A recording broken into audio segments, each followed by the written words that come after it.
What's going on, everybody? Happy Friday, September 13th, for another episode of Stoppage Time.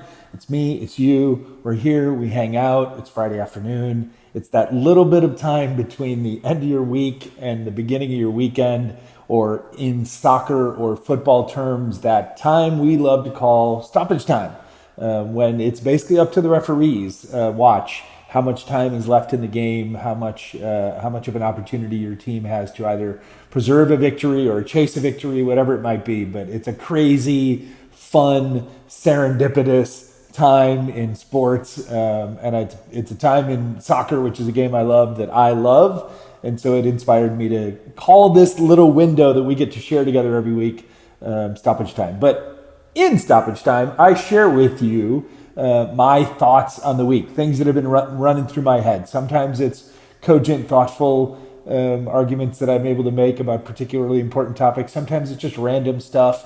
Sometimes it's just super personalized things that are going on in my life. This week, I'm not going to lie, I've got a lot on my mind.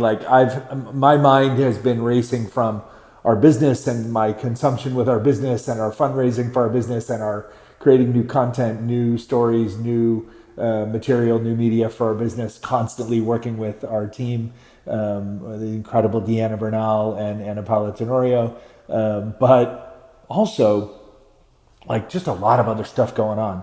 Presidential politics in the U.S., Cubs baseball. I don't think they're going to make the playoffs, but they sure have looked good in August and September, and it's been fun to watch them.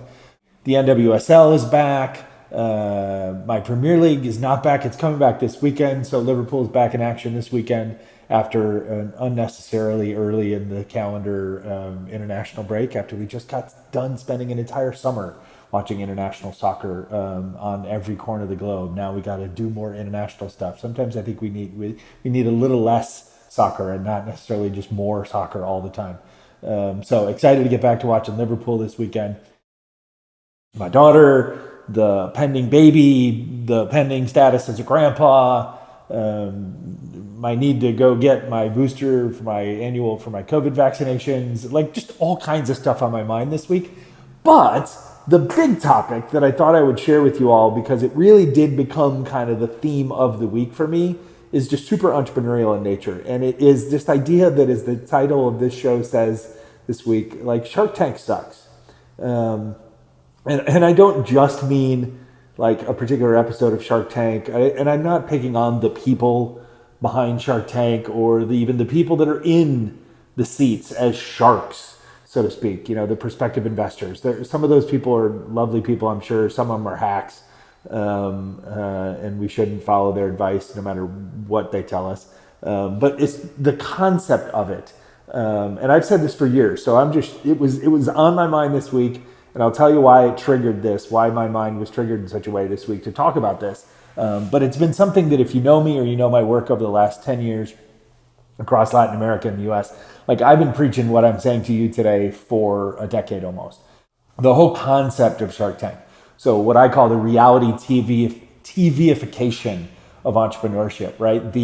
The trading of kind of short speed, stage, elevator pitchonomics of entrepreneurship in place of long form, quality over quantity, kind of small batch programming, right? Which I believe is what ultimately wins and provides the best support and service to entrepreneurs as they do one of the hardest things that a human can do, which is decide to either add to their existing life and entrepreneurial pursuit, or literally change and sacrifice a lot of their core life in pursuit of entrepreneurial projects and dreams. So I think I have been saying for decades, I think a lot of the data across the globe proves this out, that bar a very, very few organizations which tend to do these communities and this programming well in support of the entrepreneurs that happen to either qualify to get into those or get invited into those or can afford to give up the financial resources required to be in those. Aside from those few,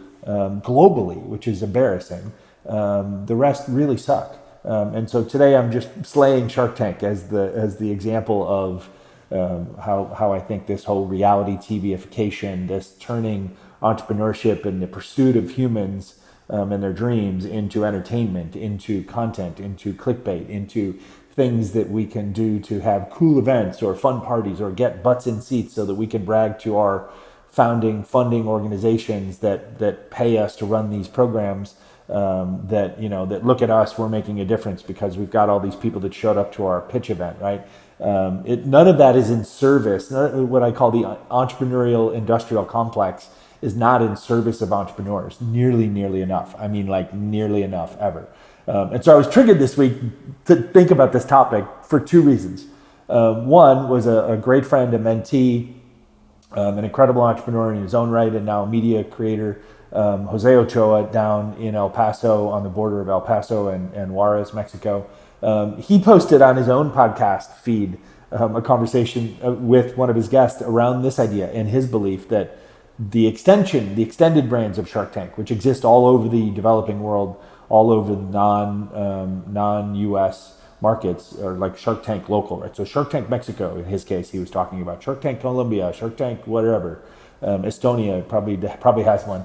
But that he was commenting how he thinks it's a sham. He thinks it's not necessarily, and he has conversational evidence from former guests of his show who have been contestants, which just tells you it's all wrong when you start calling entrepreneurs contestants on the show, and how that the deal making and what follows on after the taping of the shows is not necessarily supportive or even remotely what it was said to be on the show, right?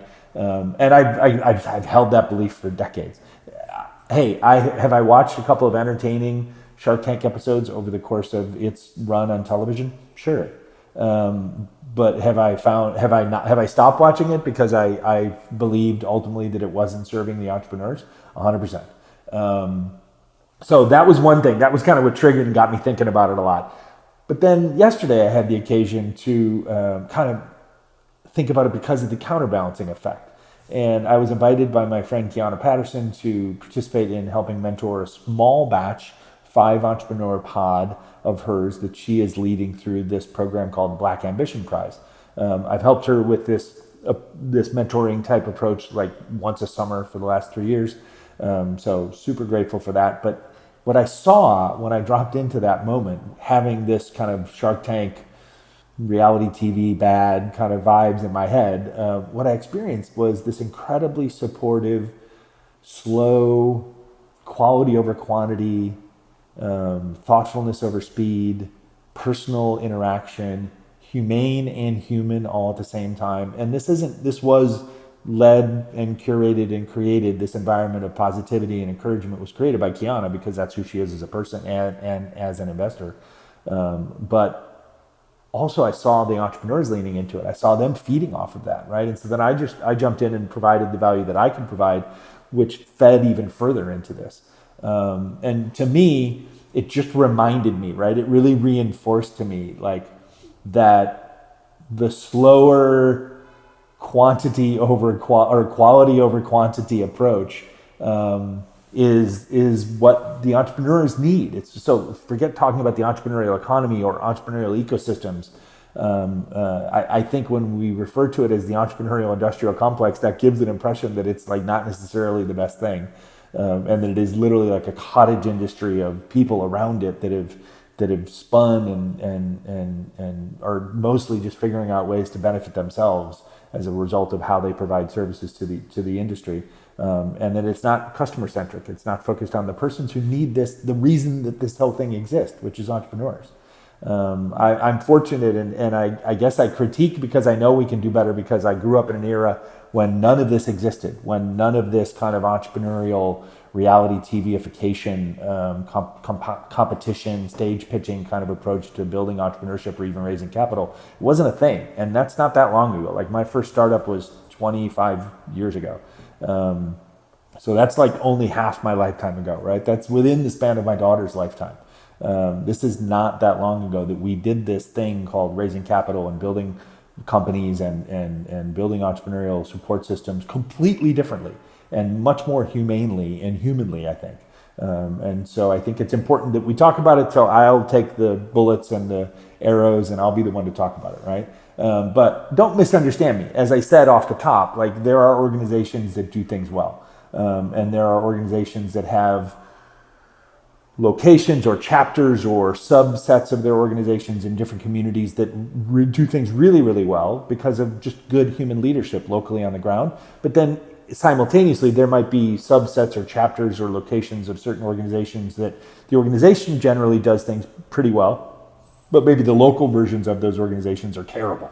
And they just buy into the kind of easy, cheap, fast, reality TV-ified, stage pitch competition, contestant kind of approach to entrepreneurship, which again, I've seen so many entrepreneurs get churned and burned out of that system, and then not only become jaded about the entrepreneurial pursuits that they were involved in, not only become jaded about their specific projects, and maybe even entrepreneurship in general, but most dangerously become kind of cynical, jaded, unbelieving, lose confidence in relationship to themselves as people, because they buy into this like clickbait, stand on a stage, we're going to judge you kind of approach to life. And if they don't win, they start to view themselves repetitively as failures, which is of course nonsense, right? So anyways, I don't just critique, as I say, I critique because I care and I know we can do better. I critique and I raise these issues because we must do better. And I try not to just be the guy that shouts at windmills, right? In this stuff about the entrepreneurial industrial complex being broken. I try to make a difference. And frankly, that's part of why I'm dedicating now my life going forward to creating the space for these conversations with entrepreneurs, with investors, with entrepreneurial thinkers outside of those two specific disciplines, who are bringing the best and brightest ideas, the best and brightest support systems, the most encouraging, loving environments for women entrepreneurs, for entrepreneurs of color, for entrepreneurs in the LGBTQIA plus community, for entrepreneurs from outside the US who don't have the advantages, for entrepreneurs that lack privilege or lack access, right? Like I'm trying to create the space inside of our programming at Entrepreneurial Thinkers, our sister show here, to do just that. And in fact, I believe our show is a testament to the power of long-form conversation and long-form storytelling. I believe it's a testament to the power of slow, trust-based, listening-based human relationships. Every week I get to host these conversations with the incredible people that are now alumni of our community. I've watched those people help each other. I've watched those people foster growth amongst themselves, but I've also watched our guests kind of reflect back on us and our listening audience and inspire and remind other people that this is a very human, emotional journey. And in fact, I had a couple of great examples that I wanted to share with you to kind of draw you back to Entrepreneurial Thinkers. If you haven't listened to it, followed it, subscribed to it, enjoyed it, please do. I really, really encourage you to do that. It not so much to serve me, but just frankly to serve yourself, to give yourself the opportunity to learn from and be inspired by and educated by these people that I get to pleasure every week, the privilege every week of sitting down and having conversations with. So in recent weeks, for example, like we talk about all kinds of different things, right? So in recent weeks, we talked about kind of the new changing definitions of work and career with Melanie Jones.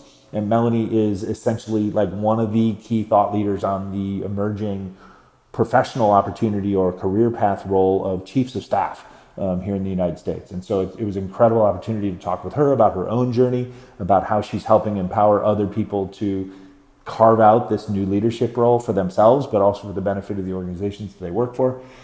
I had a conversation about the immigrant entrepreneurial experience with Carol Shee, the CEO founder of CodeSpace, Code with a Q. And it was not just inspiring. It wasn't just like, wow, what an inspiring, great story, Carol, but she dropped so much like practical wisdom. She dropped so much pragmatic advice about like how others can navigate the same types of journeys she has. She comes from an Asian background, Taiwanese American with an Australian passport and kind of being raised partially there. So she's got this kind of global view. She's here in Los Angeles, which is obviously a super diverse, globalized community. And she shares a bunch of wisdom. I got to talk also with some people recently, and this week it was intense. Like it was really intense. We had some incredible interviews that will drop for future episodes. 3 of which I'll just share with you here. One was talking about like the critical importance of diversity and equity and inclusivity in venture investments and in the entrepreneurial economy with my friend Mickey Reynolds, who now is one of the leaders there at Slauson & Co. And so I can't wait for that episode to drop because that conversation just reinforced to me like that the patient, human, slowed down, localized approach to entrepreneurship is what really wins over time because Slauson is absolutely killing it for both their entrepreneurs as well as for their limited partners and the institutional investors who have invested in their first 2 funds. We talked about climate and how interconnected our world is, to multiple people that'll be dropping on episodes coming up soon. Our great friend, Asher J, came back and sat with me for a long conversation that just talked about like our environment, our climate crisis, the challenges that we face, and then also kind of the individual human responsibility, but also individual human opportunity that we have to lead our way out of this by thinking differently about literally how we approach our day-to-day lives. And then welcomed new guest, first-time guest, Matt Mulronnin, to the show to talk about the climate and our environmental challenges from the ocean's perspective, which was something I've never slowed down to do. And so every time I wind up with one of these conversations, I finish an interview, I leave my debrief notes for Deanna, our show producer, and I'm just like overwhelmed with gratitude. Like I've learned more, I'm smarter, I'm more empathetic to other points of view and a wider lens on kind of our world that we live in, not just our entrepreneurial world, but our world overall. And so I just can't encourage us enough that if we're building entrepreneurial ecosystems or economies in our local cities, if we're building entrepreneurial programs, as program directors, program leaders, organizations, venture capital firms, universities, governments, corporations, nonprofit community organizations. If you're a mentor in a program, if you're a coach in a program, if you're a program leader from the outside as an experienced entrepreneur or investor, as I experienced this week, right, as I mentioned with my friend Kiana, like lead with this approach, right? Like slow down, ask more questions, think about not what they need to do to impress you as the entrepreneurs, or all the talking points that you want to have to jam into their minds. Like, remember that this is first and foremost a human journey, right? So my whole theme this week has just been like triggered and inspired by both Jose and by Kiana and my experiences in conversation with both of them, as well as all these incredible conversations I get to have with our entrepreneurial thinkers in our community that we share with you. We do this for you. We're trying to create environments in a noisy, fast-paced, connection, not relationship-based, clicks, likes, follows, subscribers-based economy that we all live in, right? And we're trying to create for you inside of our environment through Entrepreneurial Thinkers, through this show here where I take my time to talk to you, to share kind of a whole week's worth of thoughts in 10 to 20 minutes. We're intentionally doing what I'm encouraging everybody else to do, which is just to slow down, be more thoughtful, be more human-centered. Remember that the entrepreneur is the reason that all these things exist, right? And so we're here to serve them. And so if you can go in with a humble heart and figure out how you can be, as Kiana would say, additive to their experience and how you can add value to their experience, you'll wind up having a great experience yourself, but they'll wind up having a better, more effective, more efficient, probably more profitable, and definitely more positive entrepreneurial experience in their own journeys in their lives. So I really, really encourage that. In service of that intention, I'm going to mention a book recommendation that I've mentioned before. And this is the first time I've done that in the Stoppage Time show this year, but I'm going to go back and I'm going to highly recommend that everybody go out and listen to, read Leapfrog, the New Revolution for Women Entrepreneurs. This is from my friend Natalie Molina Nino. It's an incredibly valuable book. It's basically a handbook for all entrepreneurs, right? Not just it is written as a woman to women, speaking to women entrepreneurs, but even as one of the recommendations or one of the testimonials says here, I'll read it for you real quick. It says, for women entrepreneurs, and then parentheses, or anyone sick of the status quo, right? This smart, unapologetic collection delivers 50 proven hacks to leapfrog over obstacles and success in business, right? So for anyone sick of the status quo, and that's been my whole thing this week, of being sick of the status quo, wanting us to do better, wanting us to make greater progress together, wanting us to be more diverse and inclusive of all of us, wanting us to create systems, both entrepreneurially and wider in society at large, that are going to create opportunistic paths for all of us to win, for all of us to advance, for all of us to progress, right? Because when all of us win and progress, those that are going to win a little bit more or win a lot more, they're going to win anyways, right? But if we can bring everybody up, especially in the entrepreneurial economy, everybody wins. So that's it. That's my stoppage time. I wish you all kinds of peace, love, joy, happiness. in your weekend this week. I hope you have an incredible week next week. I do selfishly hope that you carve out some time while you're on your hike or your walk or at the gym or in the car ride to listen to or watch our shows at Entrepreneurial Thinkers. These are just some incredible people that I'm bringing to you, and I'm trying to act as your proxy conversationally.